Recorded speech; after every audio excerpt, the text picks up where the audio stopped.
oceanography. And I said, wow, that's what I want to do when I grow up. This can happen in a moment's time. And of you who are teachers, you know this, you rarely get a chance to find out about it. Well, I've been talking about Mrs. May for 25 years because it's even on my website, on my front page, how I got to where I am right now, standing on this stage. And that's because of Mrs. Renee May. And I talked about her for 25 years, looked for her. She has a very simple name. Looked for her in Alexandria, Virginia, in Fairfax County school system. Couldn't find her. Lots of Renee Mays. And on this cruise ship 2 years ago, a gentleman walked up to me after my show with his phone on, and he faced it at me and said, "Is this her?" And I said, "Yes." I started crying.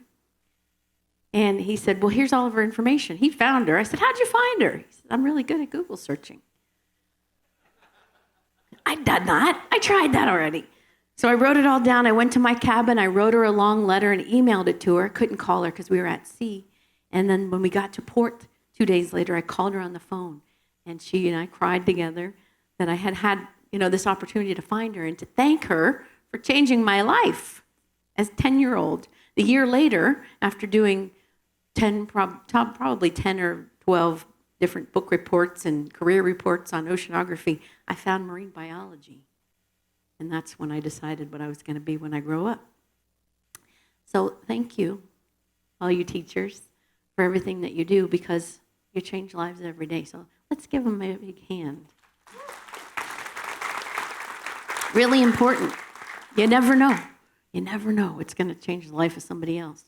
So we've got crust sitting on top of the mantle. We live on the continental crust, right? Oceanic crust is underneath us right now. And all of these crust pieces fit together like puzzle pieces. All these outlined red shapes here are tectonic plates.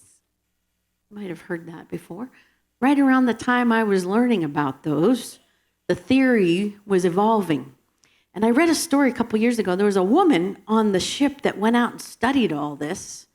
Well, actually, she wanted to be on the ship to study all the moving plates underneath the ocean, but women weren't allowed on boats in the 1960s. So she stayed back in the lab and did all of the analysis of the research that came back to develop the theory of plate tectonics.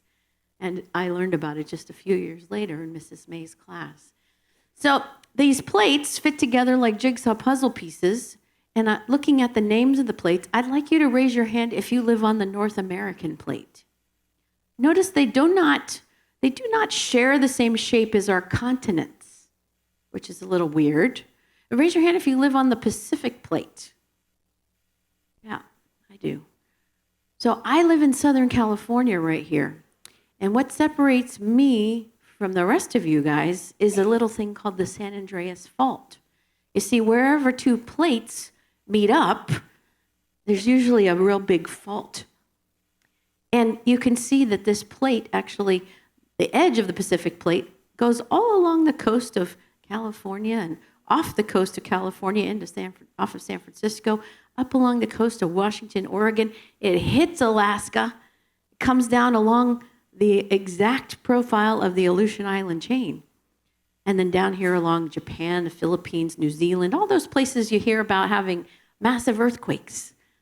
Yeah, that's because wherever plates touch one another, there's all kinds of disasters that go on. Now, all these plates are moving in relative directions because of the way the mantle is boiling, so to speak, underneath of it. So convection is happening. If you can imagine a hard-boiled egg in your pot boiling, it kind of moves around based on where the bubbles are coming up, right? So this is happening underneath of the plate. The mantle is kind of moving around under there. And so the Pacific plate is moving north and west. So I figure if I can hold out another 50 million years, I might be living in Alaska, my favorite place on earth here, pretty soon. And as a matter of fact, the LA County Courthouse has moved 127 feet to the north and the west since it was built. Every time that San Andreas Fault gives way, we move a little further to Alaska. So it's grinding past the North American plate. That's what causes the earth to shatter whenever it moves. It's not a very gentle process. So let me go back real quick. I want you to memorize the shape of the Pacific Plate. Can you do that for me real quick there? It's pretty big, so it's pretty easy to do. Memorize that shape. Okay, so we're going to go now to this slide, and I've outlined that shape of the Pacific Plate, and you'll notice that this is the Ring of Fire you've probably heard of, where all those volcanoes and earthquakes take place in the Pacific.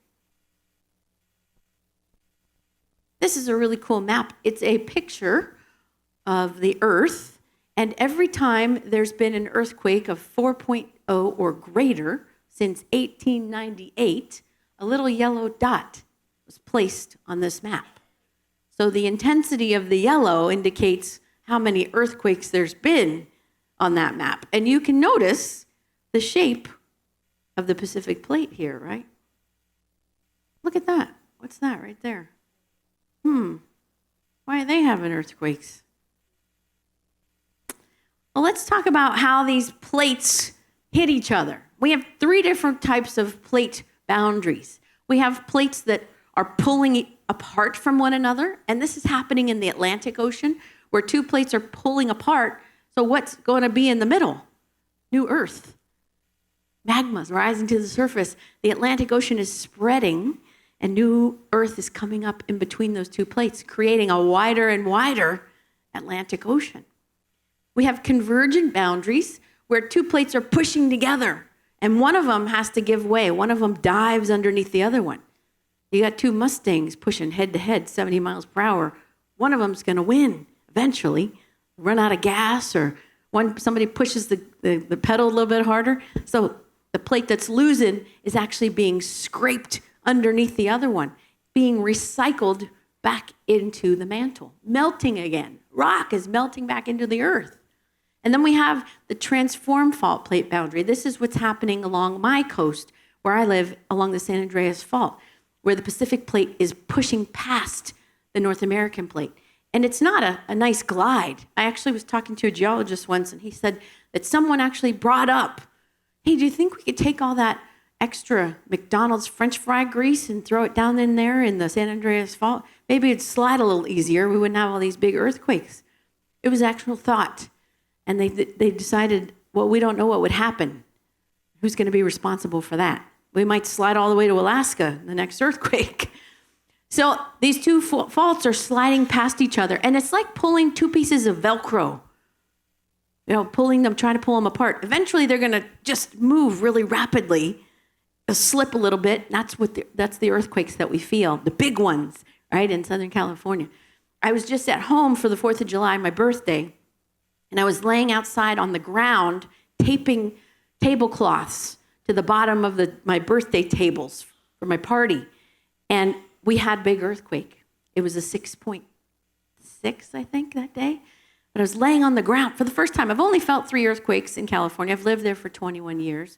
I've only felt 3 earthquakes. And you're not really sure. You have to look at the chandelier. You go, was that? Oh, yeah, that was an earthquake. But I was laying on the actual earth, bare grass. And as I was laying there, I felt the earthquake. And I went, wow, this is so cool. Nothing's going to fall on my head. I'm not in any danger. I just laid there and felt it. Wow. Was that awesome to feel the earth move? Amazing. So these 3 types of boundaries are where these plates are coming together. This is what happens. So there's some examples here of some of that spreading going on where the divergent plates are pulling apart. We have a subducting plate here that's going underneath of this continental crust. And look what happens. It doesn't go lightly. It doesn't go smoothly either. So it's pushing down underneath this plate. And of course, it's rippling up the land here along the coast. This is like the coast of Washington and Oregon, right? All those volcanoes, they're all the way up the coast. Mount Hood, Mount St. Helens, Mount Baker, Mount Rainier, all big giant volcanoes, because the Pacific Plate is actually diving under the North American Plate up there, and it's scrunching up the land. It's actually what's forming Mount Denali, the tallest peak in the North American continent at over 20,000 feet. Same thing, it's growing up there.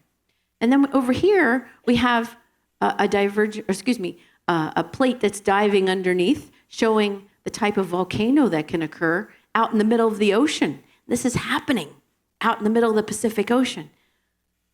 I'll get to that in just a moment. And then we have this weird thing here that's not attached to any type of plate boundary. It's called a hot spot. Notice there's no plate boundaries around here to create this shield volcano. That's what we have going on here in Hawaii. So the Hawaiian Islands sit smack dab here in the middle of the Pacific Plate. The Pacific Plate is moving to the north and to the west. So every time the plate moves over this hot spot, this really hot area in the mantle that's not moving, a new volcano is formed. Each and every time it moves, it can burst through another spot in the crust and create a new volcano. And that happens to have happened for the last 65 million years as the Pacific Plate has moved over that hot spot. And in turn, it's created hundreds and hundreds of volcanoes while we weren't looking. The hotspots created a new island or undersea volcano once every million years, just about, moving to the northeast to the northwest on a great undersea conveyor belt, a little machine that's making us volcanoes. So you can see here's the island of Niihau, Kauai, Oahu, Molokai, Maui, and Hawaii, which is sitting right over top of this hotspot right now. No accident that there's 3 active volcanoes, now 4 active volcanoes in that spot. So we're going to be standing on top of Kilauea volcano. If you go up to Volcanoes National Park, you'll be standing 60 miles, not very far, above that hot spot in the mantle, boiling underneath your feet. And when it builds up enough pressure, it pops up through the earth, emitting hot mantle known as lava when it comes up to the surface of the earth and pours out over the crust. So this is a picture of all of the islands that were formed by that hot spot underneath the big island of Hawaii right now. And notice about 40 million years ago, it took a big turn. So the Pacific Plate actually changed directions that it was moving about 40 million years ago because it takes a big dog leg there. And notice right up here, the Meiji Seamount is very, very close to the Aleutian Island chain because this is where the Pacific Plate is running into the North American Plate, creating a chain of volcanoes along the Aleutian Islands. The Aleutian Islands are 80 active volcanoes. So we have the seamounts, which are basically volcanoes that have become extinct and have been eroded away. Now they're below the surface of the ocean. We can go down counting over 140 different islands created by this one hotspot as the Pacific Plate moves. And here's the interesting part. Right at 30 degrees of latitude, and I'm going to go over this in just a second, that's the last degree of latitude where there's warm tropical water. Above that, it's too cold for corals to grow. So we have down here these beautiful islands created by volcanoes with coral reefs that have evolved to grow around them. And once they move up the Pacific Plate and cross that 30-degree latitude, the corals die and the whole thing disappears. So all of these have ancient coral reefs growing on them, and we can study them because nobody goes out there. They're ancient laboratories for us to learn about what the Earth looked like 65 million years ago. Now, our volcanoes in the United States are so special to us. We've created a lot of national parks around them, right? Anybody been to Mount Rainier National Park? Anybody been to Mount St. Helens out there? Haleakala National Park, established in 1961. It's the world's largest dormant volcano, last erupted in 1790, and it's formed the 75% of the island of Maui. There's some theories about the fact that it could have been even bigger at one time and broken off. Hawaii Volcanoes National Park houses Kilauea, the world's most active volcano. One of the world's most active volcanoes. This is the caldera of Kilauea, that iconic pit that's usually in the top of a volcano. They don't always erupt out of their pits, though, right? Mount St. Helens blew out the side of a mountain when it erupted. But Kilauea does have a caldera in the top of it. This is known to be the home of Pele, the goddess of fire, the goddess of creation. So Kilauea, this is the big island here. Kilauea is one of 5 volcanoes on the big island, and it is the most active on the island. Now, I'm going to use these terms, so I wanted to define them for you. But dormant volcanoes have not erupted in 200 years. Doesn't mean they're not ever going to erupt again. We're just calling them sleeping, essentially. Extinct volcanoes will never erupt again. So the volcanoes, for instance, on Kauai will never erupt again. Why? Because they're not on the hot spot, right? Exactly. So Kohala is the most northwestern volcano. It's already off the hotspot. The hotspot's down here. So it is extinct, erupted about 60,000 years ago. Mauna Kea is dormant, 3,600 years ago. Hualai'ai erupted 2,100, or in the last 2,100 years has erupted 7 times. The last one was in 1801. And then Mauna Loa erupted in 1984. Kilauea has been erupting since 1983. Now, all the lava eruptions have ceased, but it's still active. There's still activity. We know this because there's gases being emitted from its vents. We're still getting earthquakes from both Mauna Kea, Mauna Loa, and Kilauea. Earthquakes occurring around these volcanoes. And the way the volcanoes erupt, of course, is they have to build up that pressure underneath the crust. Pressure, gases, and that mantle has to build up to the point where it can't hold, the crust can't hold it any longer, and it comes spewing out of the earth. Now, Loihi, a little submarine volcano, is erupting off the coast of Hawaii. On top of the hot spot, could very well glob on to the end of the island, or may become her own little island. She's about 50,000 years to the surface. She's at about 3,100 feet below the surface right now, and about 15 miles off the southeast coast of Hawaii. But they're watching her. They're watching how an island forms slowly, slowly, as these volcanoes are shield volcanoes and erupt not violently, not like Mount St. Helens, but very, very slowly. These are pictures of Loihi underwater. So how does that happen?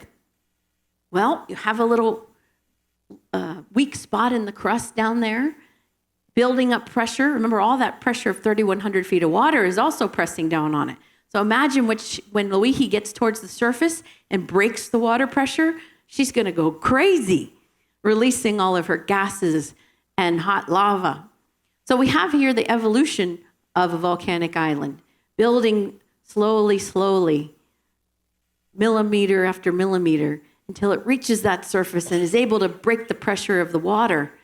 Once it does so, that caldera will collapse. There'll be a little pit here, and immediately erosion begins, right? As soon as it starts to hit the surface, the wind and the waves are going to start breaking it down. But also, it's become a place, once it reaches the surface where the sunlight hits, where corals can grow, where life can flourish. It becomes a reef, essentially. So corals begin to grow. As the island begins to erode, those coral reefs begin to build up around the island, and the corals continuously grow while the volcano continuously erodes. You might have a rejuvenation stage where the volcano erupts out the side again. This has happened on Kilauea many times. And once the volcano then completely erodes away, you see the little piece there. You have the coral around it, which is continuing to build. When it completely erodes away, you have nothing left but the coral reef. This is what we see in Bora Bora and Moorea, places where the volcanoes are become extinct, but the coral still remains. And then once that reef reaches the 30-degree latitude, the corals die. It also gets eroded away, and you end up with a guyot. That's what it's called, or a seamount underwater. Just an underwater mountain, essentially. So this is a really slow process. eruption after eruption, layer upon layer, millennium upon millennium, slowly, slowly, slowly over time. Not within our patience range whatsoever. Our attention spans can't handle this. So looking at a map of the Hawaiian Islands that we're going to be visiting, these are the relative ages. And it makes a lot of sense, right? Based on the fact that the hot spot's down here. This is the youngest island. Maui's about 750,000 years. Oahu about 3 million years. And Kauai about 4 million years old. And a brand new shield volcano has a gorgeous luster, nice gradual slopes. This is the slope of Hualai'lei, the mountain above Kona that we're going to be seeing. Nice, beautiful, gradual slopes built millimeter by millimeter under the sea. So carefully, such long periods of time to get this nice sloping shield volcano. That's Mauna Kea, the snowy place. This is Kauai, our 4 million year old volcano. Notice no nice gradual sloping hills, right? These are dramatic 4,000 foot tall cliffs, sheer cliffs that'll make you cry when you fly by them in the helicopter. It's so breathtakingly gorgeous. Erosion never looked so good. The Hawaiian Islands are the most isolated landmass on our planet. Looking closely, the closest land is Papeete, which is where the Hawaiians came from. But really, that's an island too. So the closest land mass, continent, would be Anchorage, Alaska, actually. And how then does life proliferate on an island once it's formed? Well, only 4 things can bring life to the island: wind, waves, wings, or man. Wind, waves, wings, or man. So how will Loihi get populated? I don't know. But that makes a really interesting scientific experiment when we see these islands pop up, because we get to watch evolution happen. And we didn't get to see the Hawaiian Islands form because we weren't here. But we can see the effects of the evolution that have happened. For instance, up at Haleakala, the House of the Sun. This is a great example. The silver sword, 10 foot tall, 30 years of growth, one single massive stalk blooms, producing 500 flowers. It has to get pollinated by one organism, and then it dies. Beautiful. There are 28 species on the islands. They're all endemic to Hawaii, found there and nowhere else in the world, adapted to live in different ecosystems and habitats, from the driest, highest mountains to the bogs and the forests. And they've been on the islands for 2 million years. They all evolved from the seeds of one species of California sunflower that most resembles its genetic makeup. Fascinating. And of course, fruit flies, if you ever took a genetics class, the most studied animal, right, for its genetics. There's 800 species of them in Hawaii. They can all be genetically traced back to 2 species that arrived about 5 million years ago. Honey creepers, birds that occur in Hawaii and nowhere else in the world. A lot of them are extinct already, like the o'o, but the iwihi, this beautiful bird here, if you're lucky enough to find one in the forest, still alive, endangered, however, all descendants from finches. And there's 56 extinct species, there's 18 left, and they all have different adaptations for feeding on different types of flowers, nuts, seeds, and insects. All adapted, evolved for different types of feeding. The nene is an endemic goose found in Hawaii and nowhere else in the world. It's the state bird of Hawaii, evolved from a Canada goose about 500,000 years ago. The pueo, short-eared owl, descendant of a gray owl. The io, the Hawaiian hawk, found nowhere else in the world, both of those species. And then the monk seal, the hoary bat, both found in Hawaii, the only mammals in Hawaii, found nowhere else in the world, just in Hawaii, endemic species. No amphibians are endemic to Hawaii. Just a few freshwater fish and shrimp, and no snakes are supposed to be in Hawaii. Endemic species. So Hawaiian volcanoes are shield volcanoes, which have gentle, slow eruptions.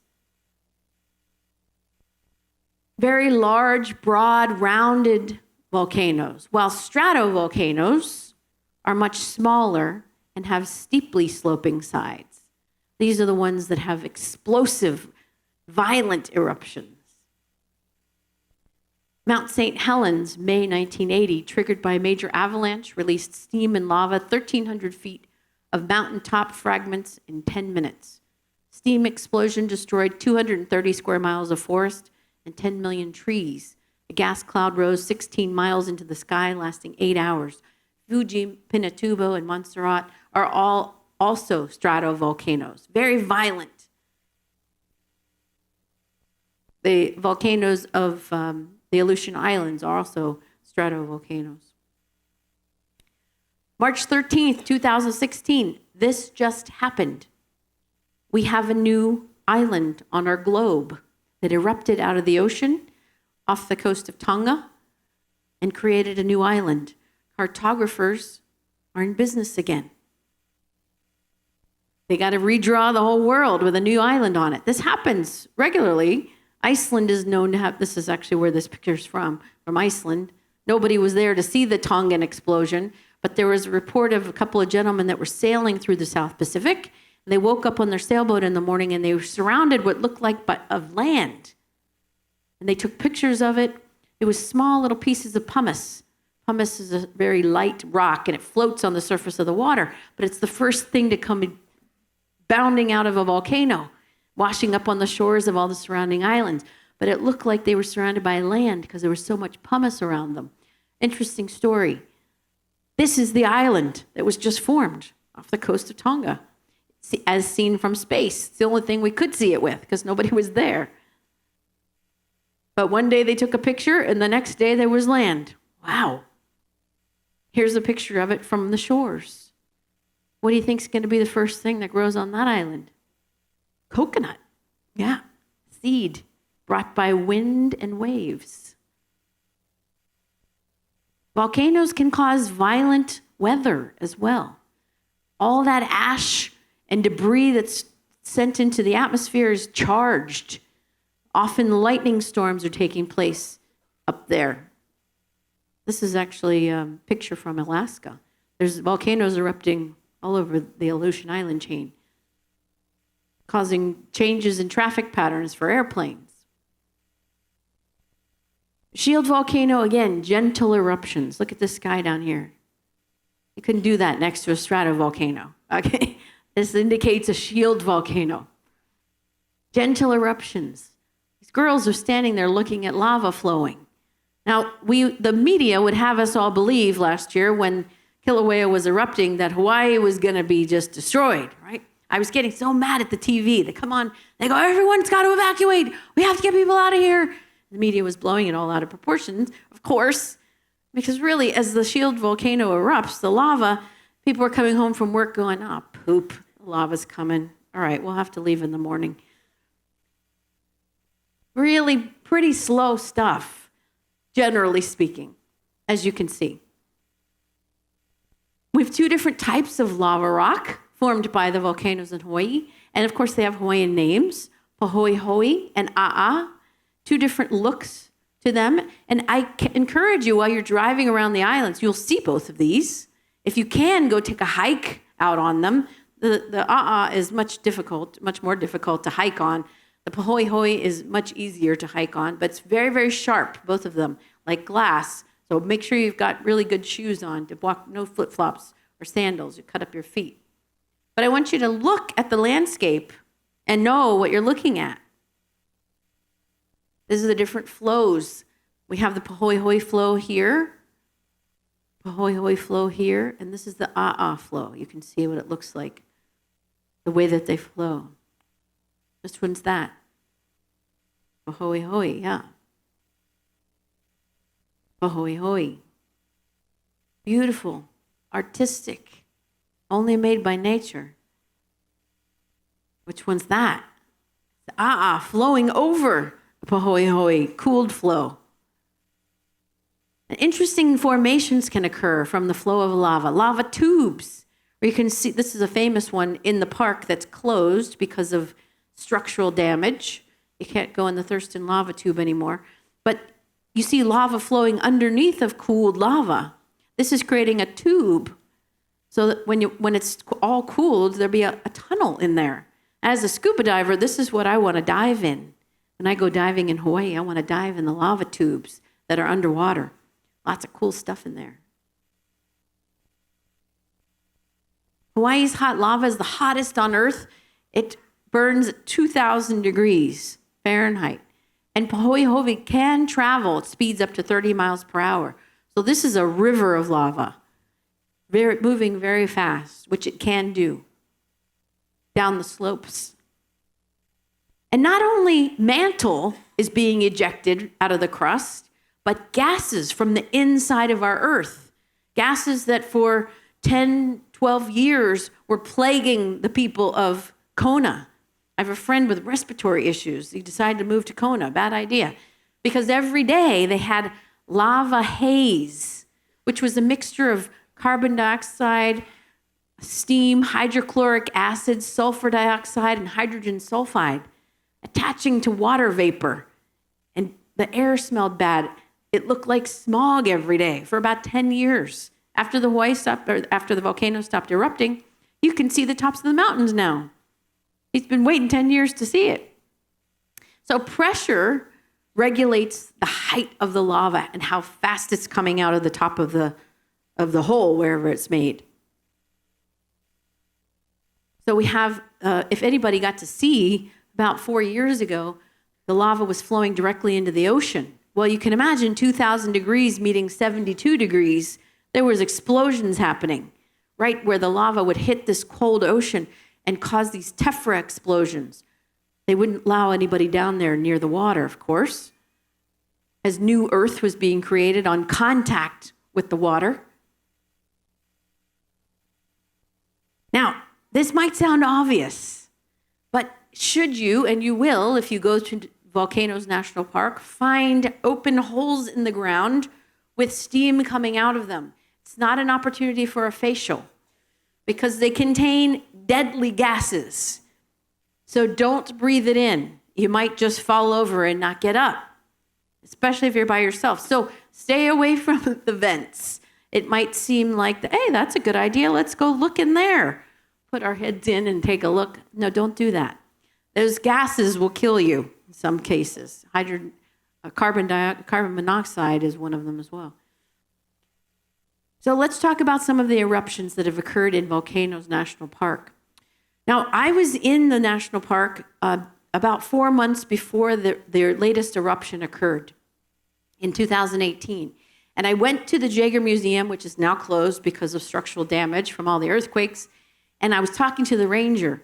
And I did my junior ranger badge, actually, which I highly recommend for all the kids and adults. Because doing that, they made me do calculations like, okay, well, if the bottom of the caldera is rising this many feet and we expect an explosion to happen at this many feet, how many years is it going to take? So I had to do all this work that kids usually have to do. I was out with my calculator figuring it out. But the ranger was explaining to me that they were seeing an inflation in the earth, like a balloon in the bottom of the caldera. And they were having some lava coming out of the bottom of the caldera, which was normal, that it would spray up like a Roman candle every once in a while. And I said, well, does this mean it's going to happen? He goes, that's why I love working in this park. It's different every day. Tomorrow we could have spewing lava. The whole place is covered in pahoehoe, or it might be the exact same as today.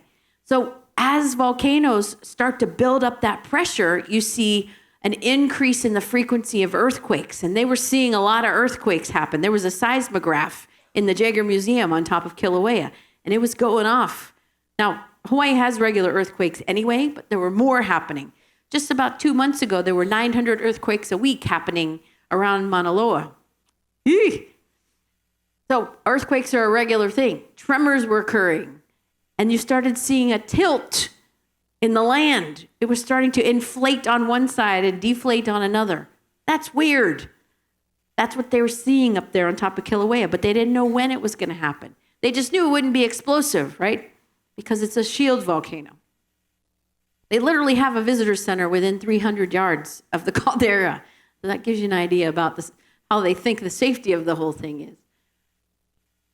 So I pulled this off the last available internet I had on September the 22nd, but this is the website here, earthquaketrack.com. And Hawaii had 4 earthquakes in the last 24 hours. This is the island, by the way. 58 earthquakes in the last 7 days, 398 earthquakes in the last 30 days, and 3,479 in the last year. The largest one was 2.1 in the national park. In the week, it was in Pahia, 3.1. In the last month, it was in Panea, it was a 3.5. And I can't read that. This year, the biggest one was 5.5 in Volcanoes National Park. So there's a lot of earthquakes. That's because it's an active volcano.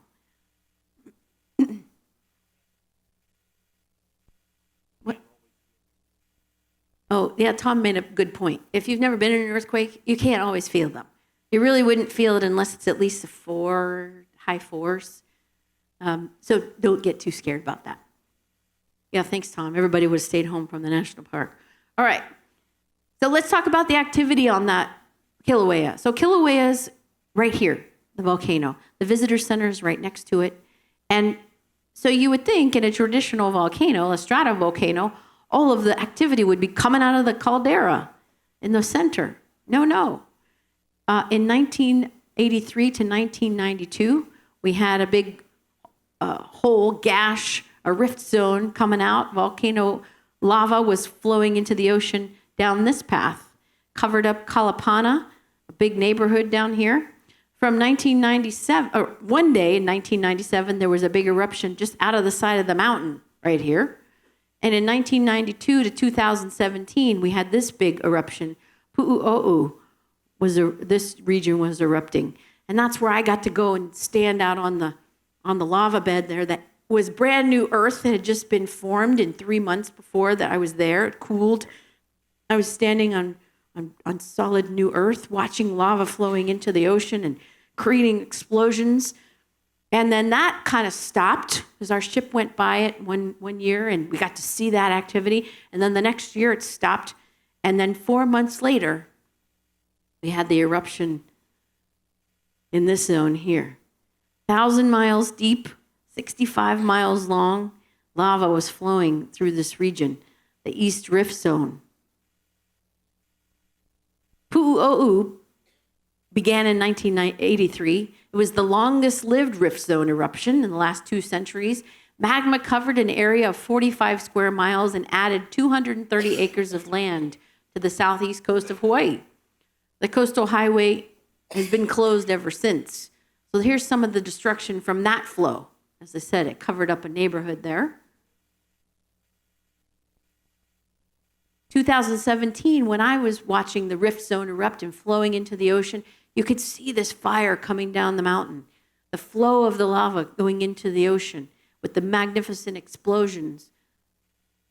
And the latest eruption, 2018, this is a picture from space of the crater before the eruption and then after the eruption. So you used to be able to drive around the crater. Now that road is inside the crater. It doesn't exist anymore. So you'll notice when you get to the park, there'll be some directions on it for how to get around since there's no more road. But you can walk around and see this whole side that collapsed into the caldera. Pretty awesome. The flow came from this fissure all the way across the land and down into the ocean, covering lots of beachfront property. I found out that you don't have any value to your property anymore.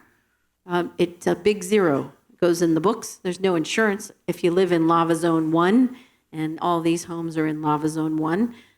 But there is some good news.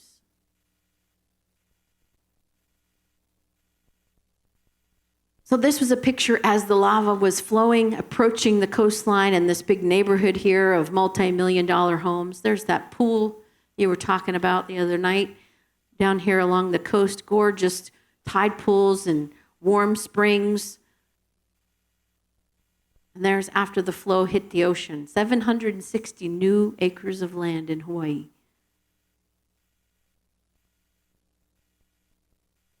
Magnificent. Remarkable. And you could have taken tours. I don't know if you heard about these.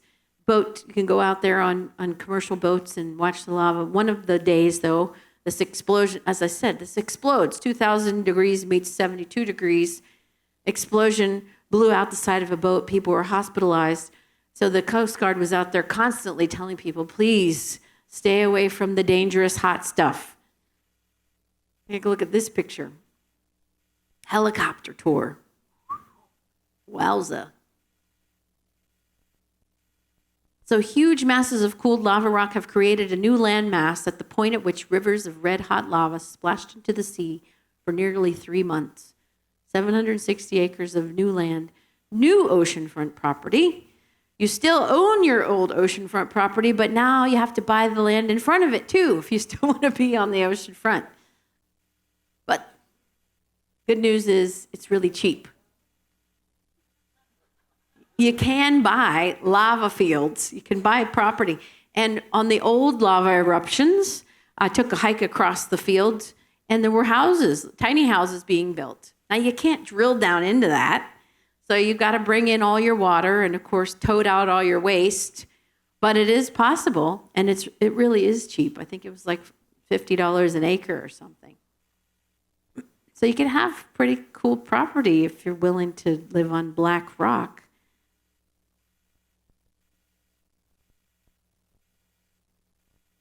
So volcanoes produce new earth and new land for crops, new land for thriving nature, and lava erupting from a volcano is seen as a source of life rather than destruction. The Ohia lahua tree, this here with the beautiful red flowers, signals the completion of one cycle and illuminates a new beginning. It's the first tree to grow directly out of the hardened black lava.